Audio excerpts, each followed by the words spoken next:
చిన్న సినిమా చచ్చిపోయింది, మా ప్రస్థానంలో అంత్యక్రియలు చేద్దాం అనుకుంటున్న తెలుగు ఇండస్ట్రీలో కథతో తీస్తే సినిమా హిట్ అవుద్ది, బడ్జెట్తో కాదు నిరూపించింది లిటిల్ హార్ట్స్. 2.5 కోట్లతో సినిమా తీశారంట. ఇప్పుడే నితిన్ మన సాయిని అడిగాను, ఎంత బడ్జెట్ ఎల్కాట్ చేశారని. 2.5 కోట్లు అన్నారు. ఒక పెద్ద సినిమా షెడ్యూల్ వేసుకొని 3 రోజులు షూటింగ్ క్యాన్సిల్ అయితే 2.5 కోట్లు అవుతాను. ఈ రోజుల్లో 2.5 కోట్లతో అంటే hats off to little hearts team.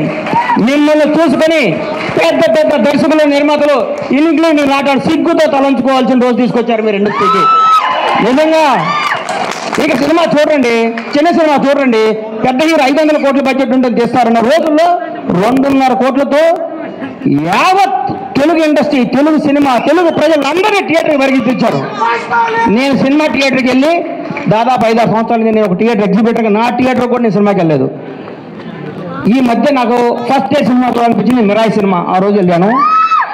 ఈ సినిమాను లవ్ చేశాను. ఇవాళే ఈ సినిమా ఫంక్షన్ రావాలని ఫిక్స్ అయ్యి వంశీని అడిగాను, వంశీ కొద్దిగా టికెట్ చెప్పా సినిమాకి వెళ్తానని. మా థియేటర్లో ఆడుతుంది, నాకు కుదరలేదమ్మా, క్షమించు. సినిమా చూస్తే దీని అమ్మ ఇది కదా సినిమా అంటే, ఇక్కడ కదా సినిమా అంటే. ఇది వాస్తవం, సినిమా కాదు. మా నాన్నకి నాకు జరిగిన స్టోరీ ఇదంతా. మా నాన్నకి ఇటు చెప్పిన కంటే ఎక్కువ అబద్ధాలు చెప్పేవాడిని, నేను అన్ని అబద్ధాలు చెప్పేవాడిని. షాద్ నగర్లో ట్రైన్ ఎక్కి, కాచిగూడలో ట్రైన్ దిగి, దీపక్ థియేటర్లో సినిమా చూసి, మళ్ళీ ట్రైన్ ఎక్కి షాద్ నగర్ పోయి స్కూల్కి వెళ్ళి వచ్చాను, అబద్ధం చెప్పేవాడిని. అక్కడి నుంచి స్టార్ట్ అయిన మా జీవితం వాస్తవానికి దగ్గర. ప్రతి తండ్రి కొడుకున్న కెమిస్ట్రీ నిజ అద్భుతంగా తెరకెక్కించిన ఈ సినిమాని ఇండస్ట్రీ 100 కోట్ల సినిమాలు వద్దు, 500 కోట్ల సినిమాలు వద్దు, జనాన్ని థియేటర్కి వచ్చే సినిమాని. ఈ సినిమా తీయటం కాదండి, ఈ సినిమా వజ్రం ఎక్కడో ఉంటుంది, వజ్రాన్ని వెతికి బయటికి తీసుకొచ్చారు. చూడండి, వాళ్ళు ఒప్పుకోవాలి, వంశీని, బన్నీని.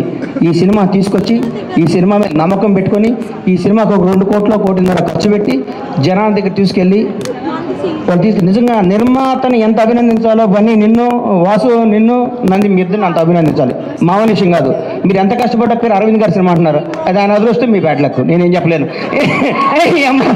ఎవడేం చెప్తారు చెప్పు. ఆయన ఏమీ చేయరు, లాస్ట్ మినిట్లో వస్తారు అంటారు, పేరు కొట్టేస్తాడు. ఆయన జాతర అట్లాంటిది, మనం ఏం చేయాలి దాని. అది ఇట్లాంటి సినిమాని ఈటీవీ విన్ మహానుభావుడు గౌరవనీయులు రామోజీరావు గారు ఏ బ్రహ్మముహూర్తాన ఈటీవీ సంస్థని, ఈనాడు స్టూడియోని, రామోజీ ఉషాకిరణ్ మూవీస్ స్థాపించారు. కానీ ఎంతమంది గొప్ప నటుల్ని, మౌన పోరాటం దగ్గర నుంచి, మయూరి సినిమా దగ్గర నుంచి, ప్రతిఘటన సినిమా దగ్గర నుంచి, ఒక 25 ఏళ్ల ముందు నువ్వే కావాలి సినిమా దగ్గర నుంచి కొత్త టాలెంట్లని, కొత్త భక్తుల్ని పరిచయం చేస్తూ ముందుకు తీసుకెళ్తూ ఎంతోమందికి జీవనోపాధి కల్పించిన రామోజీరావు గారికి హృదయపూర్వకంగా, దివిలో ఉన్న రామోజీరావు గారికి మనస్ఫూర్తిగా శిరస్సు వంచి నమస్కారం చేస్తున్నాను. ఈటీవీ సంస్థకి అలాగే చేస్తాను. కొత్త కాళ్ళని ఎంకరేజ్ చేస్తూ కొత్త క్రీమ్ని బయటికి లాగి అందరు టీం అంతా చేసినాక లాస్ట్ మినిట్లో వచ్చి నవ్వుతూ అని అరవింద్ గారు కూడా ఈ సందర్భంగా కృతజ్ఞత తెలియజేస్తున్నాను.